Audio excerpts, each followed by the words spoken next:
Selamat pagi anak-anak ibu kelas 6. Semoga hari ini kalian tetap dalam keadaan baik-baik saja dan tetap semangat untuk mengikuti pembelajaran kita hari ini. Hari ini kita masuk ke mata pelajaran IPA, yaitu tentang pelestarian hewan dan tumbuhan. Apa saja faktor penyebab makhluk hidup terancam punah? Nah, faktor penyebab makhluk hidup terancam punah itu dikarenakan dua hal. Yang pertama, yaitu faktor alam, faktor yang berasal dari alam. Dan yang kedua adalah faktor manusia. Nah, faktor alam yang pertama yang menyebabkan makhluk hidup terancam punah adalah sulitnya beradaptasi dengan lingkungan. Yang kedua, memiliki tingkat perkembangbiakan yang lambat. Misalnya gajah. Gajah sekali melahirkan itu hanya bisa satu anak dan proses melahirkannya itu sangat lama. Nah, makhluk hidup terancam punah juga dapat disebabkan terjadinya bencana alam. Sedangkan faktor yang menyebabkan makhluk hidup terancam punah, yaitu dengan faktor manusia, dapat melakukan penebangan dan pembakaran hutan dan penggunaan pestisida atau bahan kimia secara berlebihan, perburuan liar, dan juga pembuangan limbah dan sampah ke alam, misalnya ke sungai atau ke laut. Nah, yang berikutnya adalah hewan langka. Hewan langka adalah berbagai jenis hewan yang keberadaannya sulit ditemui di alam bebas. Jumlahnya terbatas dan hanya hidup di suatu daerah tertentu. Di negara Indonesia, banyak hewan langka yang ditemukan. Contohnya itu, yang pertama adalah burung cendrawasih. Burung ini ditemukan di Papua. Ingat, burung cendrawasih ini ditemukan di Papua, di mana burung ini dijuluki sebagai burung surga. Banyak diburu oleh manusia karena keindahan bulunya. Yang kedua, contohnya adalah badan bercula 1. Hewan ini ditemukan di Ujung Kulon, Banten, Provinsi Banten, di mana para pemburu mengambil cula badan untuk dijadikan bahan obat. Yang ketiga, yaitu orang hutan. Populasinya berkurang karena perburuan liar dan kerusakan habitat akibat pembukaan lahan untuk pemukiman dan perkebunan. Hewan langka yang berikutnya yaitu hewan komodo yang ditemukan di Pulau Komodo, Provinsi Nusa Tenggara Timur, atau bisa kita singkat sebagai NTT.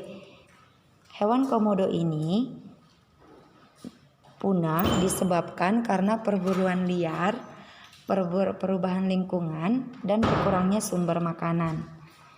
Hewan langka yang berikutnya itu ada penyu hijau dan banyak lagi.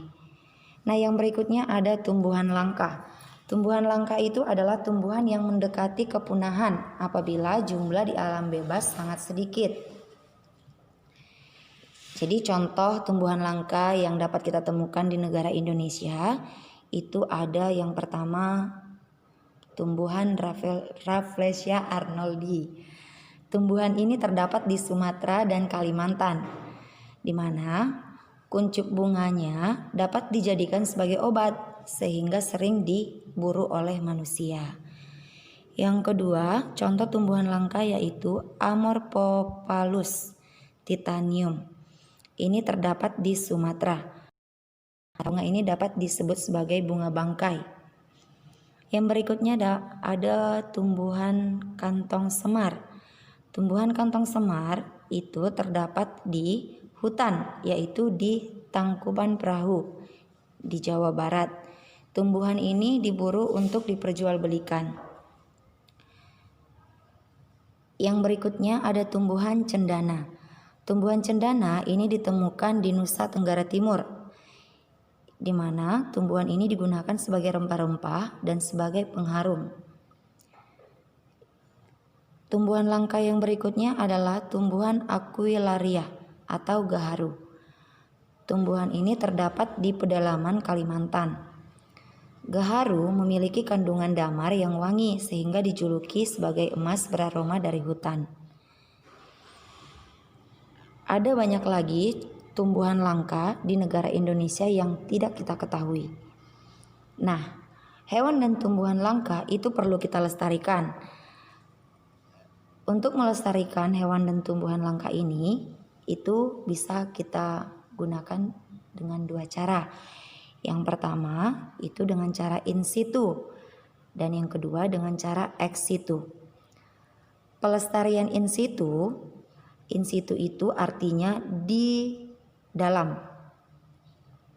Maka dapat kita simpulkan bahwa pelestarian in situ itu adalah pelestarian yang dilakukan pada tempat asli hewan atau tumbuhan tersebut berada di dalam habitatnya.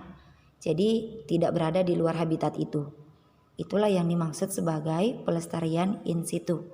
Contoh pelestarian in situ yaitu yang pertama Swaka Marga Satwa, di mana kawasan ini kawasan yang melindungi hewan. Ada juga hutan lindung, yaitu kawasan yang melindungi tumbuhan. Sedangkan kawasan yang melindungi tumbuhan dan hewan itu disebut sebagai taman nasional. Yang kedua, pelestarian ex situ. Pelestarian ex situ adalah pelestarian yang dilakukan di luar. Ingat, ex situ itu di luar, maka pelestarian ex situ itu pelestarian yang dilakukan di luar tempat tinggal aslinya. Contohnya itu pada kebun batani, taman safari, kebun binatang, dan tempat penangkaran hewan. Jadi inilah cara melestarikan hewan dan tumbuhan langka. Demikianlah pembelajaran kita hari ini. Semoga pembelajaran kita hari ini dapat bermanfaat bagi anak-anak ibu kelas 6. Dan video ini bisa diulang-ulang kembali agar semakin paham dan semakin mengerti tentang materi kita hari ini. Selamat bekerja, selamat belajar, jaga kesehatan di rumah. Selamat pagi.